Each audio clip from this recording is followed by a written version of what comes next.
Hi friends, ఈ వీడియోలో మీకు వెజిటేబుల్ పోహా ఎలా చేసుకోవాలో చూపిస్తాను. ముందుగా మీరు ఇక్కడ చూసినట్లు మనం క్యారెట్, క్యాప్సికమ్, టమోటా అన్నీ తీసుకొని బాగా ఫ్రెష్గా నీట్గా కట్ చేసుకోవాలి.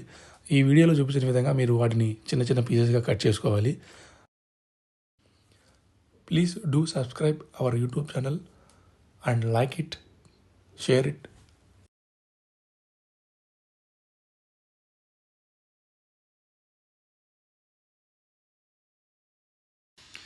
నెక్స్ట్ ఇప్పుడు మనము అటుకులు అయితే తీసుకోవాలి. అటుకులని మనము 2-3 సార్లుగా బాగా వాష్ చేసుకొని వాటిని కొద్దిసేపు సైడ్ పెట్టుకోవాలి. ఆ తర్వాత పెను ముందు బాగా నూనె వేగించిన తర్వాత మనం ఏవైతే ఐటమ్స్ అన్నీ కట్ చేసుకున్నామో వాటన్నిటిని ఈ విధంగా మనము రోస్ట్ చేసుకోవాలి.